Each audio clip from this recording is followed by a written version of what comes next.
Hi friends, welcome to Indian YouTube ఛానల్లోకి మీకోసం మరొక వీడియో తీసుకొచ్చాను. ఈ వీడియో ఏంటంటే మనం ఆల్రెడీ చెప్పుకుంటున్నదే స్ట్రీట్ ఫుడ్స్ కోసము అండ్ హోమ్ మేకర్ కోసం ఎపిసోడ్స్ అనేవి రన్ అయినాయి కదా.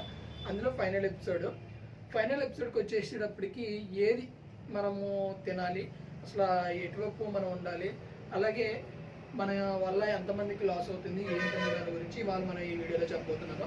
ఫస్ట్ ఈ వీడియోలో ఏంటంటే ఇంట్రెస్టింగ్గా ఉంటుంది గైస్, ఎండ్ వరకు చూడండి స్కిప్ చేయకుండా. అలాగే ఫస్ట్ టైం మన యూట్యూబ్ ఛానల్ ఎవరైనా చూస్తున్నట్లయితే కనుక ఒక్కసారి ఈ వీడియోతో పాటు మరికొన్ని 2-3 వీడియోస్ చూసి మీకు నచ్చితే మనకి సబ్స్క్రైబ్ చేయండి. అలాగే ఖచ్చితంగా సపోర్ట్ చేయండి గైస్. మేము ఎంతో కష్టపడి ఈ వీడియోస్ అనేవి చేస్తూ ఉంటాము. మీ యొక్క సపోర్ట్ వల్ల ఇంకా మోర్ దాన్ వీడియోస్ అనేవి చేస్తూ ఉంటాం. అలాగే కొంతమంది టాలెంట్ను కూడా ఇంప్రూవ్ చేసుకోవాలంటే మాలాంటి వాళ్ళు ఇంకా ముందుకు వెళ్తే వాళ్ళు కూడా వస్తారు కదా. ఓకే, దాని గురించి ప్రత్యేకంగా ఒక వీడియో చేద్దాము. ఇప్పుడు టాపిక్లోకి వెళ్ళిపోతే కనుక స్ట్రీట్ ఫుడ్స్ అనేటప్పటికి ఇండియాలో మోస్టెస్ట్ బిజినెస్ అంటే స్ట్రీట్ ఫుడ్ అని చెప్తారు. కానీ మనం స్ట్రీట్ ఫుడ్ తినడం వల్ల చాలా వరకు అనారోగ్యాలు వస్తున్నాయని చెప్పేసి హెల్త్ డిపార్ట్మెంట్ సంబంధించిన కొన్ని మనకి నోటిఫికేషన్స్ అనేవి బయటికి రిలీజ్ చేస్తూ ఉంటాయి. అలాగే హోమ్ మేకర్ ఫుడ్ని అవాయిడ్ చేసి మరీ స్ట్రీట్ ఫుడ్స్ తింటారు. అంటే ఇంట్లో ఫుడ్ వాళ్ళు వండే వాళ్ళు ఉన్నా కూడా వాటిని వద్దనుకుని మరీ బయటకు వచ్చి తినేవాళ్ళు అంటారు. వాళ్ళందరూ తెలుసుకోవాల్సిన విషయం అనమాట. స్ట్రీట్ ఫుడ్ వల్ల చాలా మనకి బాడీలో ఇమ్యూనిటీ పవర్ ఉన్నా కూడా మనం అంతటి మనమే కోరి రోగాలను తెచ్చుకుంటున్నాము. అది చాలా విధాలుగా వస్తుంది. అంటే కొన్ని చోట్ల హ్యాండ్ గ్లౌజెస్ కూడా లేకుండా యూజ్ చేస్తూ ఉంటారనమాట. ఎట్లాంటిదంటే పానీపూరి బండి దగ్గర కానీ, లేదంటే మిర్చి బజ్జీ, కలుపు మిర్చి దగ్గర ఇలాంటివి. అంటే మనం మామూలుగా రోడ్ సైడ్ తినే అంటే కుర్రోళ్ళు ఉంటారు కదా, వాళ్ళు లేదంటే కాలేజ్కి వెళ్ళే వాళ్ళు, వీళ్ళ గురించి చెప్తున్నాను ఫస్ట్. ఎందుకంటే వీళ్ళు ఎక్కువగా ఉండేది మిర్చి బండి దగ్గర, కలుపు మిర్చిలు లేదంటే చాలా బజ్జీలు ఇలాగని చెప్పేసి వాటి దగ్గర క్యాప్స్ ఉండవు, లేదంటే వాటి నీట్నెస్ ఉండదు, అయినా కూడా ఎగబడి తింటాం.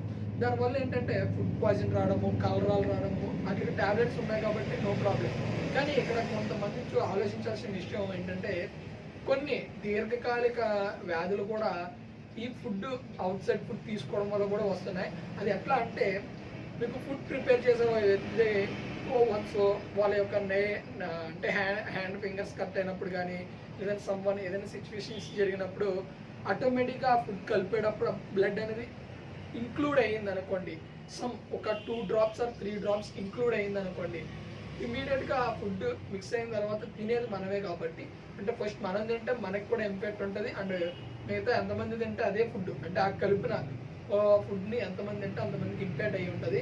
అలాగే స్ట్రీట్ ఫుడ్స్లో చాలా వరకు తెలుసుకోవాల్సిన విషయం ఫుడ్ అంటే పిండి విషయంలో కూడా, అంటే ప్రోడక్ట్ విషయంలో కూడా చాలా జాగ్రత్తగా చూసుకోవాలి. కొంతమంది ఏం చేస్తారంటే అంటే ఇవాళ ఈవినింగ్ ప్రిపేర్ చేయాలనుకోండి, అక్కడ మార్నింగ్ వాళ్ళ హోటల్ ఉందనుకోండి, అందులో మిగిలిపోయిన అంతా ఈవినింగ్ అనేది రీకంటిన్యూ చేస్తారు.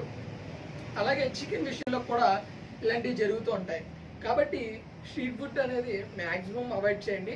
మీకు ఇంకా తప్పదు అన్న సిచ్యువేషన్లో తినడం తప్ప, లేకపోతే 100% అయితే మీరు తినడం మానేయండి. అలాగని చెప్పి స్ట్రీట్ ఫుడ్స్ని నేనేమీ తప్పు పట్టడం లేదు.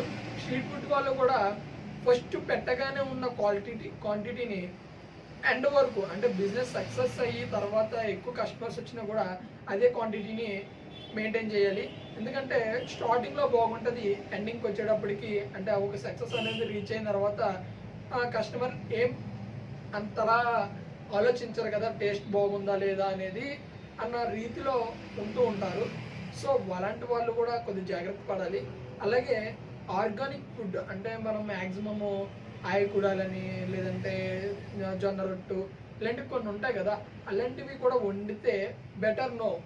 స్ట్రీట్ ఫుడ్ వాళ్ళకి ఇంకా బాగా యూజ్ అవుతుంది అండ్ ఎక్కువ మంది కస్టమర్స్ కూడా వస్తారు. మీరు ఇంకా చాలా వీడియోస్లో చూసుంటారు, చాలా ఓల్డెస్ట్ పీపుల్స్ అంటే వృద్ధాప్యంలో ఉన్న వాళ్ళు కూడా చాలా మంది వండుతూ ఉన్నారు స్ట్రీట్ ఫుడ్స్. వాళ్ళ దగ్గరికి కస్టమర్స్ ఎక్కువగా వెళ్తుంటారు. కానీ వాళ్ళు ఎప్పటి నుంచి ఏ రెసిపీ వాడుతున్నారో ఆ రెసిపీసే వాడతారు.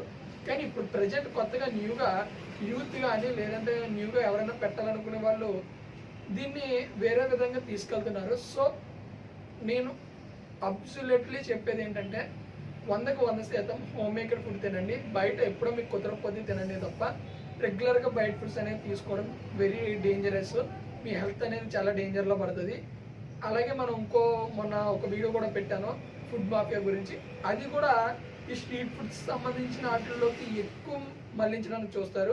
ఎందుకంటే వాళ్ళ స్ట్రీట్ ఫుడ్స్ అనేవి తక్కువ బడ్జెట్లోనే తీసుకోవాలి మెటీరియల్స్ అని చెప్పేసి. అండ్ ఇక్కడ ఇంకో విషయం, స్ట్రీట్ ఫుడ్ వండే వాళ్ళు అంటే బయట ఫుడ్స్ వండే వాళ్ళు ఏంటంటే వాళ్ళు గ్రేడ్ 2 వెజిటేబుల్స్ని ఎంచుకుంటారు, గ్రేడ్ 1 కాదు.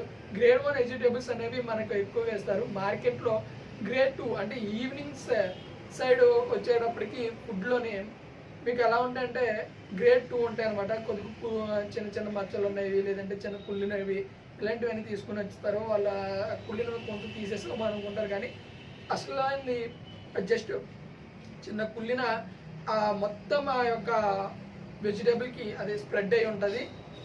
కానీ మనం ఏం చేస్తామంటే బయట ఎట్లా ఉన్నా కూడా తినేయడానికి చూస్తూ ఉంటాము. ఫస్ట్ అది మానుకోండి గైస్.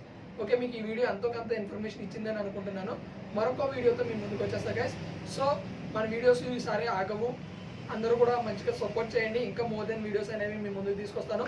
అలాగే మీకు ఈ వీడియో నచ్చితే కనుక లైక్ చేయండి, సబ్స్క్రైబ్ చేయండి, మర్చిపోకుండా బెల్ ఐకాన్ కొట్టండి. బాయ్.